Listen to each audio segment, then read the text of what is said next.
Rajashankar, neurosurgeon from Raghavendra hospitals. ఈరోజు head injuries గురించి కొన్ని విషయాలు తెలియజేయదలుచున్నాను. సో హెడ్ ఇంజరీస్ తలకి దెబ్బ తగలటం. సో ఈ తలకి దెబ్బ తగలటం రెండు రకాలండి. One is road traffic accident, another one is assault. So road traffic accident అంటే సో రోడ్డు మీద వెళ్తున్నప్పుడు మన వెహికల్కి ఢీకొట్టినప్పుడు కానీ, ఆపోజిట్ నుంచి ఎన్నో వెహికల్స్ వచ్చినప్పుడు కానీ, బ్యాక్ నుంచి ఎన్ని వెహికల్స్ వచ్చినా దాని యాక్సిడెంట్ జరుగుతుంది. సో ఇలాంటి సమయంలో తలకి దెబ్బ తగలని హెడ్ ఇంజరీస్ అని అంటాం మనం. సో ఈ హెడ్ ఇంజరీస్ అందులో రకాలు ఉంటాయి అనమాట. So head injuries surface skin and subcutaneous tissue injury వరకు, అంతవరకు దెబ్బ తగిలినప్పుడు దాన్ని సర్ఫేస్ ఇంజరీస్ అంటాం. సో దీన్ని దాటి ఇన్ డెప్త్ బోన్ నుంచి దాని అండర్నీత్ ఉన్న బ్రెయిన్ కి దెబ్బ తగిలితే మాత్రం ఆ ఇంజరీస్ మన సివియర్ ఇంజరీస్ కింద కన్సిడర్ చేస్తాం. సో ఇందులో ఏంటి ప్రమాదం అంటే సో బోన్ ఫ్రాక్చర్ అయ్యి బోన్ చుట్టూ బ్లీడింగ్ అవటం జరుగుతుంది అనమాట. సో ఈ బ్లీడింగ్ ఎముకకిను డ్యూరామాట్ అనే పొర ఉంటుంది. ఈ రెండింటి మధ్యలో కనుక బ్లీడింగ్ జరిగితే దాన్ని ఎక్స్ట్రా డ్యూరల్ హిమటోమా అంటామండి. సో ఇది చాలా డేంజరస్ హిమటోమా. ఇంకొకటి నెంబర్ 2 సబ్ డ్యూరల్ హిమటోమా. అంటే డ్యూరామాటర్ కి బ్రెయిన్ కి మధ్యలో బ్లీడింగ్ అయితే దీన్ని సబ్ డ్యూరల్ హిమటోమా అంటామండి.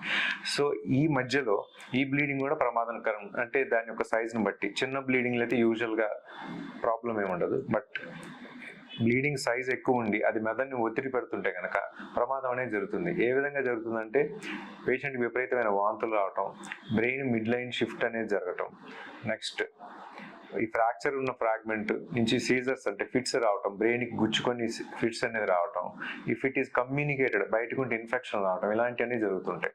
సో హెడ్ ఇంజరీస్ అన్ని ఎలా జరుగుతాయంటే డైనమిక్ ఫోర్స్, స్టాటిక్ ఫోర్స్, ఇట్లా రెండు రకాలు ఉంటాయి.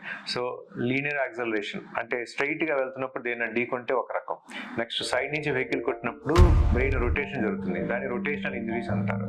యాక్సలరేషన్ ఇంజరీస్, డిసెలరేషన్ ఇంజరీస్ అంటారు. డిసెలరేషన్ అంటే స్పీడ్ గా వెళ్తున్నప్పుడు ఏదైనా ఆపితే దాన్ని డిసెలరేషన్ ఇంజరీ. యాక్సలరేషన్ ఇంజరీ అంటే వేగంగా వచ్చే ఆబ్జెక్ట్ కానీ, పార్టికల్ లైక్ స్టోన్ కానీ ఏమన్నా తలకి తగిలితే దాన్ని మనం యాక్సలరేషన్ ఇంజరీ అంటాం.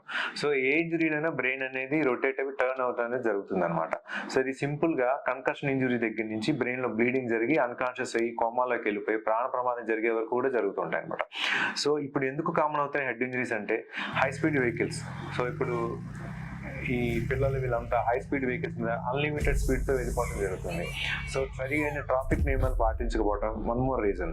హెల్మెట్ అనేది ధరించకుండా 2-వీలర్ డ్రైవ్ చేయడం, this is the one of the very very important and common cause why head injuries ఎందుకు జరుగుతున్నాయంటే హెల్మెట్ ధరించకుండా వెళ్ళటం వల్లనే హెడ్ ఇంజరీస్ అనేది కూడా కామన్ గా జరుగుతుంటాయి. హెల్మెట్ ఉంటే బ్రెయిన్ కి చుట్టూ ఉన్న స్కల్ కి చాలా ప్రొటెక్షన్ అండి.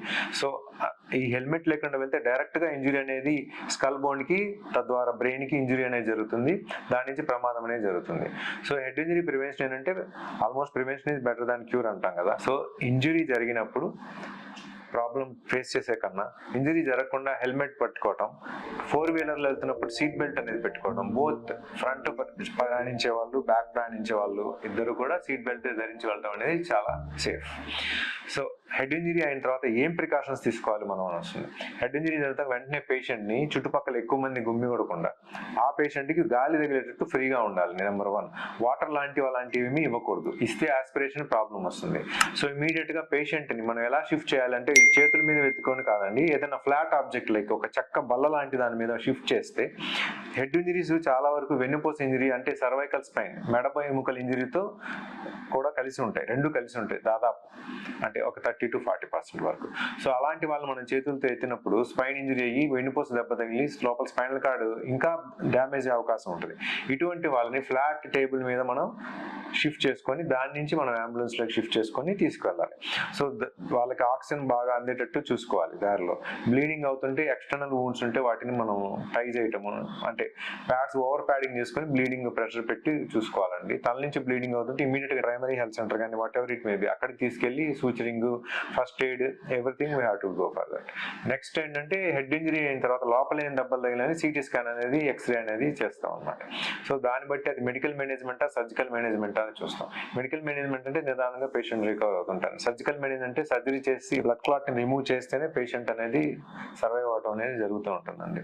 సో హెడ్ ఇంజరీస్ అనేది కామన్ గా nowadays we are looking so many cases on the road. So ఈ హెడ్ ఇంజరీ పేషెంట్లకి దీర్ఘకాలిక కాంప్లికేషన్స్, సో సర్జరీ నుంచి బయటపడ బయటపడ్డారు, లేదా మెడికల్ మెయింటెనెన్స్ నుంచి బయటపడ్డారు, వాళ్ళకి దీర్ఘకాలికంగా ఏమేం ప్రాబ్లమ్స్ రావచ్చు హెడ్ ఇంజరీ?